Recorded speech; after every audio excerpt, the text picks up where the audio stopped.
தரமான சினிமா விமர்சனங்களுக்கு எப்படி நம்மளுடைய ஃபில்மி கிராஃப்ட் சேனல் இருக்கோ அதே மாதிரி சினிமா அல்லாத உலகத்தில் இருக்கக்கூடிய மற்ற சுவாரஸ்யமான விஷயங்களை பேசுறதுக்கு தான் நம்மளுடைய ரெண்டாவது சேனலான ஃபில்மி கிராஃப்ட் கார்னர். அந்த சேனலுடைய லிங்கை கீழே நான் டிஸ்கிரிப்ஷனில் விடுறேன். அந்த சேனலை பார்த்து பிடிச்சிருந்தது அப்படின்னா சப்ஸ்கிரைப் பண்ணுங்கள், உங்களுடைய ஃபேமிலி அண்ட் ஃப்ரெண்ட்ஸ் எல்லாத்துக்கும் ஷேர் பண்ணுங்கள். Hello viewers, welcome to filmi craft. நான் உங்கள் அருண். இந்த எபிசோடில் பாப்பன் படம் எப்படி இருக்குது அப்படின்னா இங்கே நம்ம பார்க்க போகிறோம். முதல்ல இதனுடைய கதை என்ன அப்படின்னு நம்ம பார்த்துடலாம். படத்துடைய ஆரம்பத்திலேயே திரைத்துறையில் ஒரு ஃபேமஸான ஒரு சூப்பர் ஸ்டாராக இருக்கக்கூடிய ஒரு நபருடைய கார் டிரைவர் படுகொலை செய்யப்படுறார். இப்போ இந்த கேஸ் எடுத்துகிட்டு ஒரு போலீஸ்காரம்மா களத்தில் இறங்குறாங்க, அந்த குற்றவாளி யார் அப்படின்னு சொல்லி கண்டுபிடிக்கிறதுக்காக. ஆனால் கதைக்களம் அப்படியே நகர இவங்க எவ்வளவோ அங்கிட்டு இங்கிட்டுன்னு தேடியும் கடைசியாக ஒரு எண்டு கார்டே வரமாட்டேங்குது. இதனால முன்னாள் போலீஸ் அதிகாரியாக இருந்து இப்போ போலீஸாக அவர் இல்லை, அவர் அன்அஃபிஷியலாக யார், இந்த போலீஸ்காரம்மாவுடைய அப்பா. அவரும் தான் மகளோட சேர்ந்து இந்த கேஸை அன்அஃபிஷியலாக கையில் எடுத்துகிட்டு களத்தில் இறங்குறாப்புல. இப்போ அந்த கொலைக்கு காரணமான குற்றவாளி யார் அப்படின்னு இவங்க கண்டுபிடிக்கலாம் அப்படின்னு பார்த்தா அடுத்த கொலையும் அரங்கேறிடுது.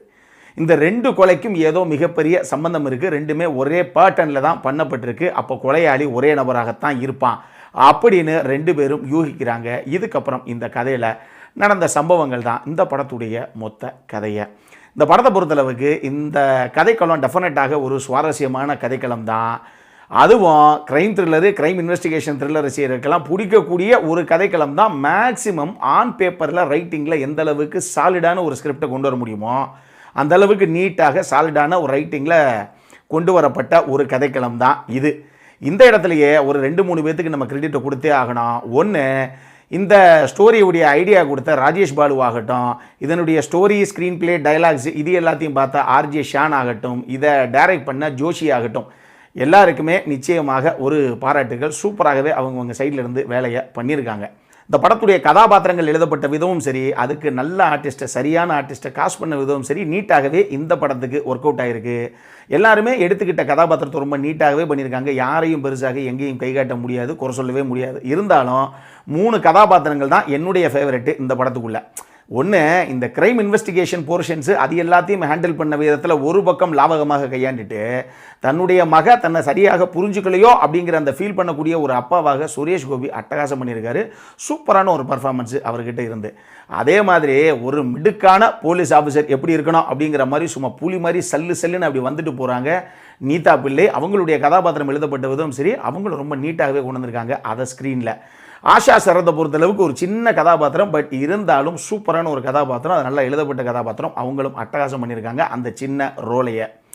ஜேக்ஸ் பிஜாயுடைய மியூசிக்கு காட்சிகளை அடுத்த கட்டத்துக்கு மேக்சிமம் பரபரப்பாக நகர்த்துறதுக்கு நிறைய சீன்ஸில் உதவி இருக்குது அப்படின்னே நம்ம சொல்லலாம். அதே நேரத்திலேயே ஒரு க்ரைம் த்ரில்லர் எந்த விதமான ஒரு மூடை செட் பண்ணணும், என்ன ஃப்ளேவரில் விஷுவலி அப்பீலிங்காக அந்த விஷயங்கள் எல்லாம் கொண்டு வரணுமோ அதை சினிமோட்டோகிராஃபி அப்படிங்கிற ஆஸ்பெக்டில் அஜய் ரொம்ப கணக்கச்சிதமாகவே பண்ணியிருக்காரு.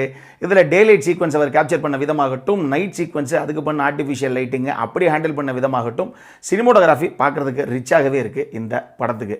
இப்படி எல்லா விஷயங்களும் ஒரு பக்கம் நல்லா தான் இருக்குது அப்படின்னு வச்சுக்கோங்களேன். அப்போ பிரச்சனையே இல்லையா அப்படின்னு கேட்டிங்கன்னா, முதல் பிரச்சனையே இந்த படத்துடைய லென்த்து தான். 2 மணி நேரம் 50 நிமிஷம் இந்த படம் ஓடுது. அதாவது ஒரு சூப்பரான கதை ஒன்று இருக்குது, அதை பக்காவாக ஸ்க்ரீன் ப்ளே பண்ணுறோம் அப்படின்னு சொல்லி ஆன் பேப்பரில் ரைட்டிங்கில் இவங்க கொண்டு வந்தது எல்லாமே பக்கா.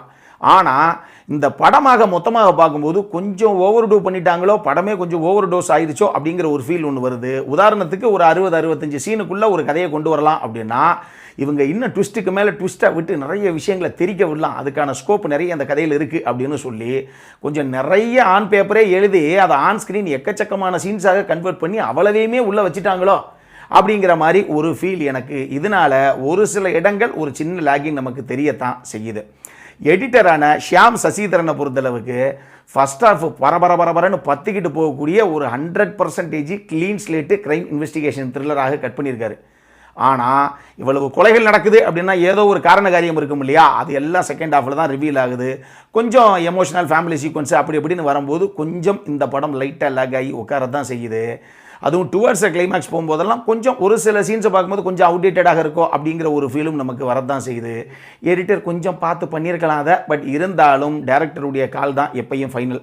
டேரக்டருக்கு நம்ம சஜஸ்ட் தான் பண்ண முடியும். அதை அக்செப்ட் பண்ணிக்கிறாரா இல்லை அப்படியே வைக்கிறாரா அப்படிங்கிறது அவருடைய கால் தான். அதனால் இந்த விஷயத்தையும் நான் இங்கே உங்களுக்கு கிளியராக பதிவு பண்ணிடுறேன். மொத்தமாக இந்த படம் எப்படி இருக்குது அப்படின்னு கேட்டிங்கன்னா, கிரைம் த்ரில்லர் இல்லை கிரைம் இன்வெஸ்டிகேஷன் த்ரில்லர் ரசிகர்களுக்கு பிடிச்ச ஒரு கதைக்களம் தான். பொறுமையாக உட்காந்து பார்த்தீங்க அப்படின்னா ட்விஸ்ட்டுக்கு மேலே ட்விஸ்ட்டோட ஒரு சூப்பரான கிரைம் த்ரில்லர் கதைக்களம் இருக்குது. நீங்கள் டெஃபினட்டாக பார்த்து என்ஜாய் பண்ணுவீங்க. அடல் காண்டை பொறுத்தளவுக்கு இந்த படத்தில் பெருசாக செக்ஷுவல் கான்டென்ட்டோ இல்லை ரத்தம் தெரிக்கக்கூடிய அந்தளவுக்கு பெரிய காட்சி அமைப்புகளோ எதுவும் பெருசாக கிடையாது. ஒரு சில விஷயங்கள் இருக்குது, பட் நீங்கள் ஃபேமிலியோட தாராளமாக பார்க்கலாம். இந்த படத்திற்கு ஃபில்மி கிராஃப்ட் கொடுக்கக்கூடிய ரேட்டிங் 7/10. இதே மாதிரி இன்னொரு வீடியோவோட அடுத்த முறை உங்களை சந்திக்கிற வரைக்கும் it is Arun signing off. By.